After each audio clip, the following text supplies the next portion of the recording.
pleasure to join you today to share updates on Ohio State's West Campus Innovation District, which is going to open the summer of 2023.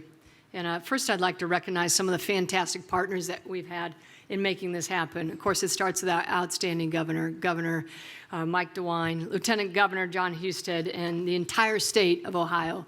Then we also have JP Nassif and Jobs Ohio, as well as the team at One Columbus led by Kenny Rogers. I had to say that. I had to get a joke. The last presentation was fantastic. Anyway, thank you. And then Mayor Ginther, Council President Hardin, and all of the Columbus City Council. We really appreciate your work and your support. And then on the Ohio State side of the ledger, if you will, it's Dr. Grace Wong and her team at the Enterprise for Research, Innovation, and Knowledge. So this is the group that brought this together. And as you know, there are innovation districts in Columbus and in Cleveland and in Cincinnati. So we're so excited to have the reality of our district opening up. So it's 270 acres. When it's fully, I guess, fitted out, we'll have about 12,000 jobs. And we'll have a payroll of up to almost $1 billion. And it will provide a capital investment opportunity of $4 billion in new infrastructure. It will be a technology hub and a talent magnet for research, innovation, and entrepreneurship, and in all kinds of high-growth sectors. But in particular, Phase 1 is going to have 3 corridors. It'll be life sciences, smart systems, and advanced computing and communications.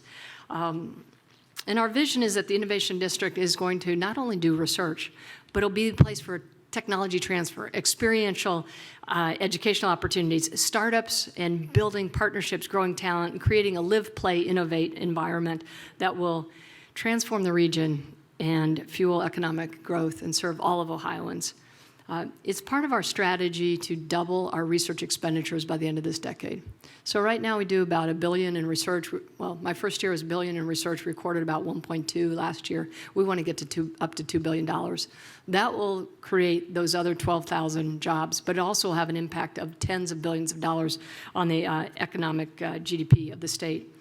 We've already broken ground on our Energy Advancement and Innovation Center, which will open in October of 2023.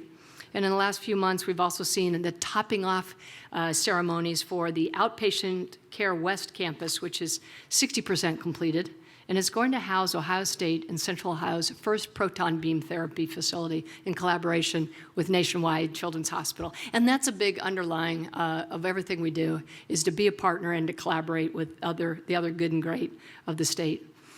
We also have an interdisciplinary research facility. We probably need a better name for it, but it's about 60% complete too. It's 305,000 square feet, and it's going to have 18 research neighborhoods. And they'll focus on creating an ecosystem, again, around life sciences and health. And that's slated to open in June of 2023. Now, this is a really cool one. Now, how many of you saw the movie Mars? Do you remember Mars? Right. So we're about ready to complete work on a controlled environment agricultural research complex. And that will be adjacent to our innovation district. And that's scheduled to wrap up in September. Well, that got the attention because it's a first of a facility which will enable our scholars to leverage smart technologies and artificial intelligence to pioneer new modern technologies for food production. It got the attention of a company called NanoRacks.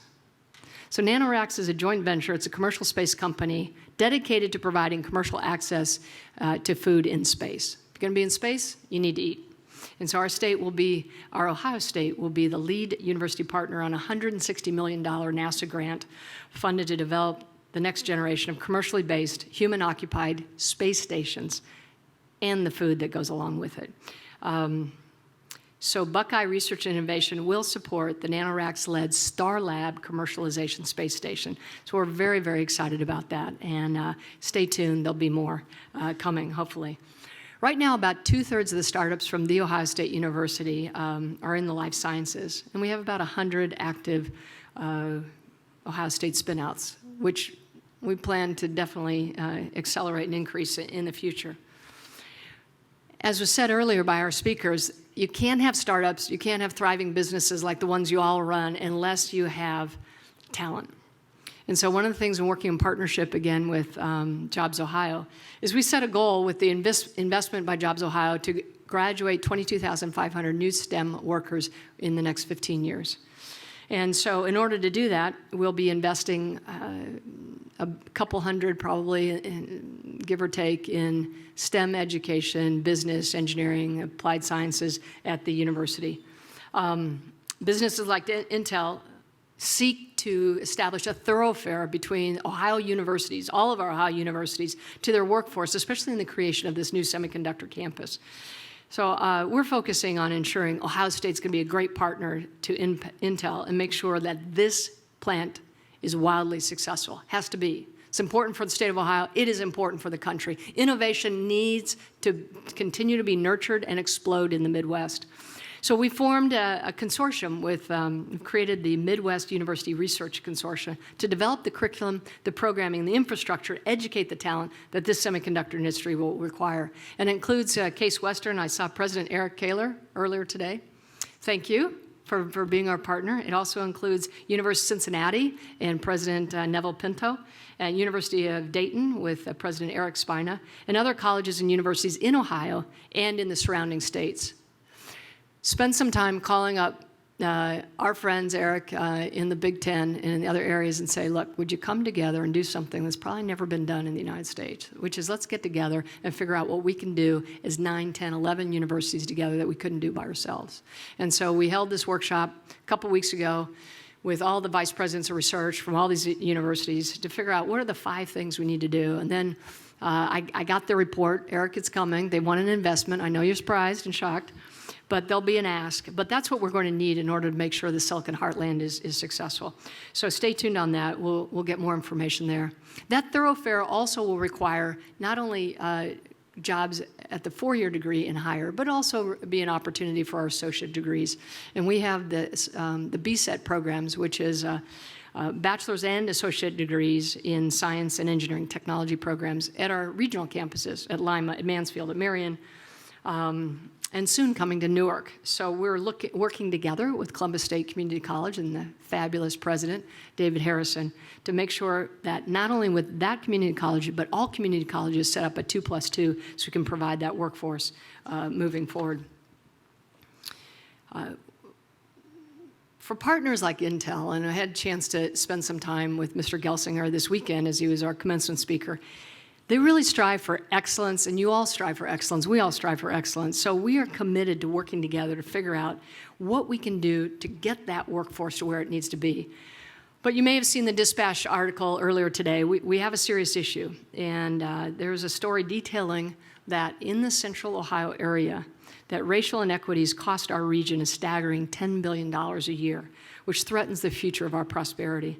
So one of the ways that Ohio State wants to help and be a leader is we've established the RAISE initiative, which is short for Race, Inclusion, and Social Equity. And it's designed to hire diverse and skilled faculty who can represent and educate all of our students and create that diverse and talented student population that we all need. And over the next decade, we'll be adding 50 faculty to our faculty ranks whose research will be on narrowing the social inequities in educational attainment, health outcomes, political representation, environmental impacts, economic well-being, and reducing incarceration. These faculty will also contribute to the exchange of knowledge in our innovation district. So with all the accomplishments and the exciting things that are happening in the Innovation District and across our campuses, it's still important to emphasize that Columbus is just one part, of course, of the Ohio effort. And in addition to our district, as I mentioned earlier, we have innovation districts in Cleveland and in Cincinnati, and we're excited now to see what we can do by networking with the innovation districts and create this uber innovation streak through the state. Anyways, our next speaker will share more on the opportunity of all of Ohio's innovation districts and their role in growing Ohio's innovation economy, and that will help build that future workforce. So it gives me great pleasure to introduce and welcome Ohio's 66th Lieutenant Governor, Jon Husted. Thank you.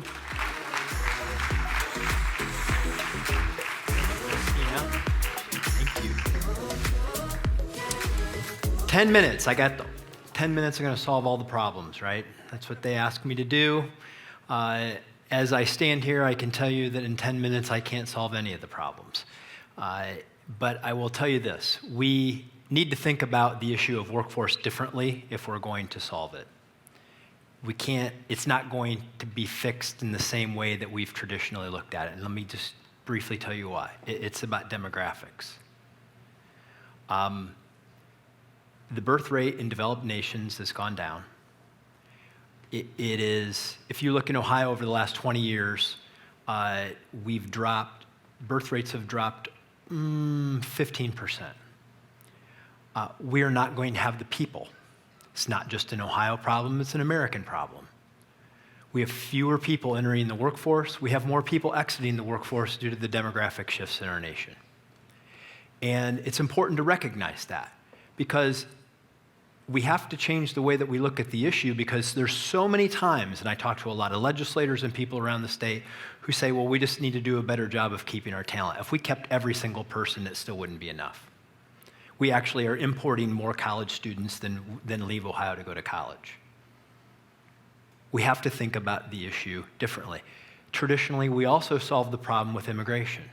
This nation does not have a functional immigration program where we can bring people into this country based on our economic needs.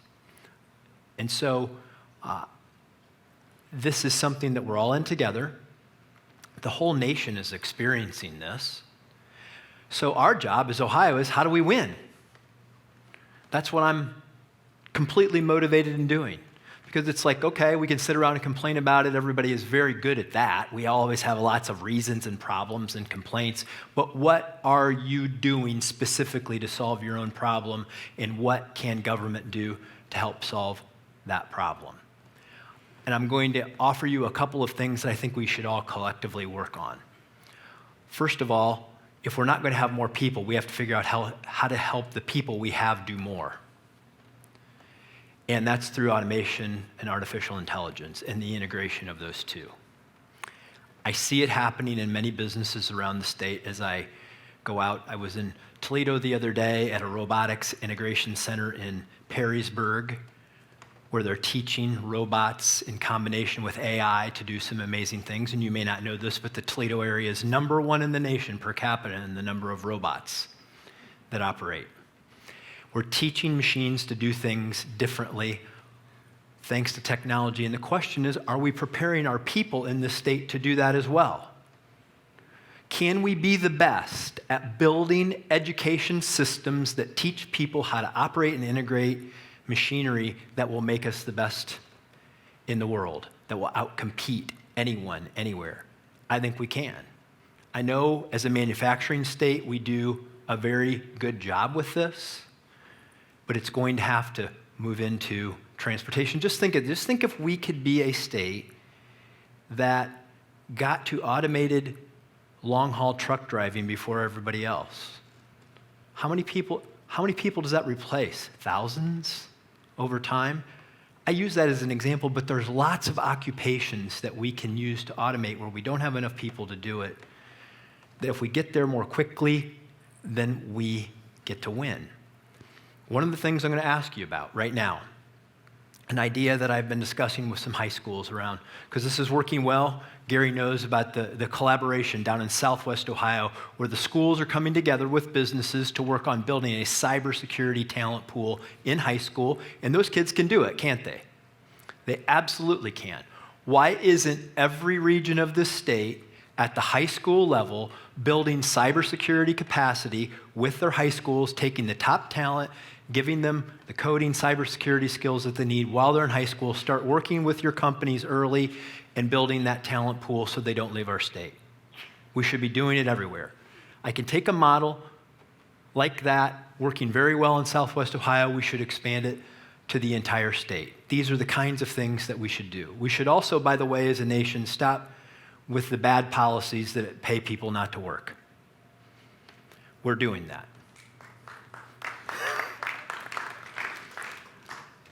Right now, under Medicaid expansion, we want everybody to have health care coverage. That's great. But we should have a work requirement, that 20 hours a week you work or you get an education. It's not as a punishment. We're talking about able-bodied, childless adults. They should be working. I would never let my able-bodied, childless adult sit around my house and not work. It's not good for him. It's not good for America. It's not good for the fabric of our nation. We need to tackle those policies and take more people off the bench and into the game. Do you know right now in America, Social Security disability, 8% of the whole population, the working age population is on Social Security disability in America? 40 years ago, it's 8%. 40 years ago, it was 0.8%. We have to change our policies in the way that we're doing things. What about the benefits cliff? I know there's some people in the room that I've worked on this in the past. I'm working with Director Dan Schroeder at ODJFS based on a conversation I had with a Columbus area company. Think about this.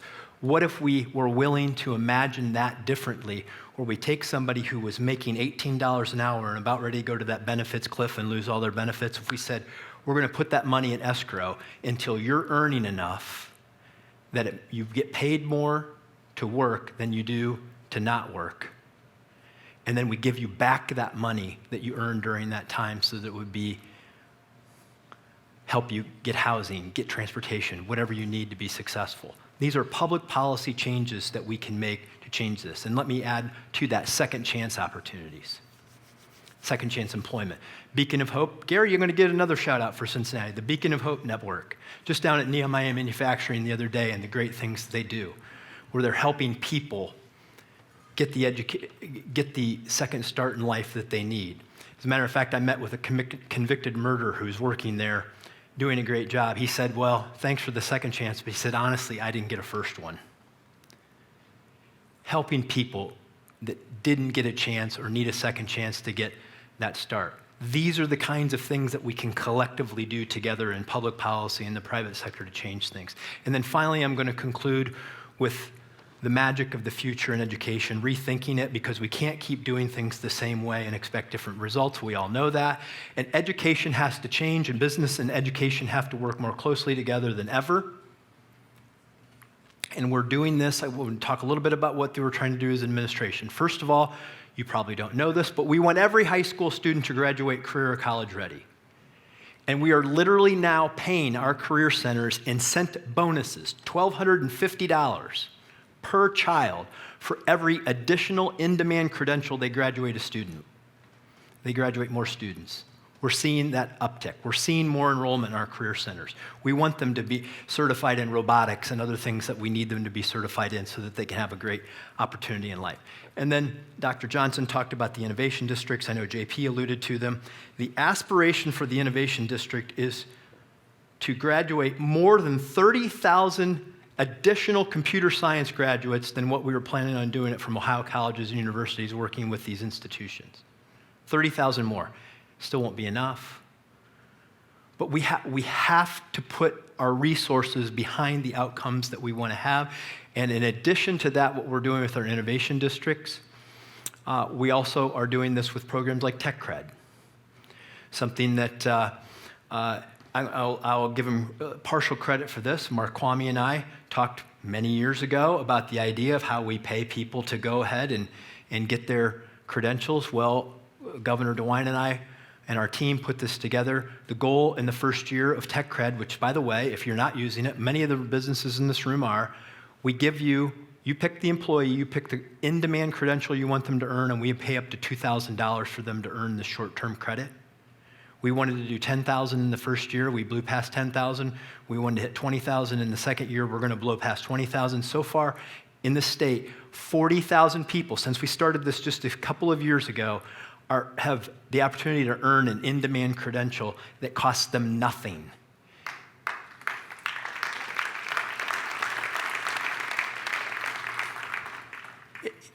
So when people talk about a free pathway to an education, you have one in Ohio, courtesy of the taxpayers of the state, whether it's through those programs or College Credit Plus in high school, whether it's through programs like TechCred and IMAP that allow people to earn those credentials for the future.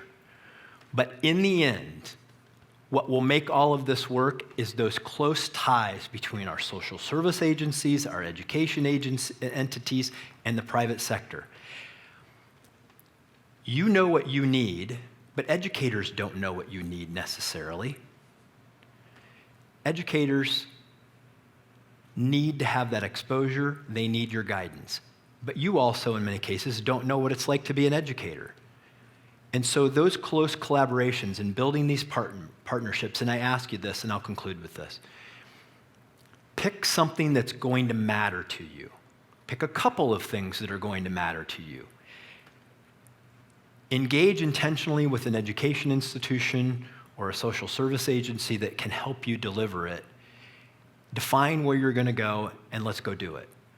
The resources are there. The desire to collaborate is there. The willingness to think differently is there. I hear educators all the time who thirst for the opportunity to work with you as business leaders.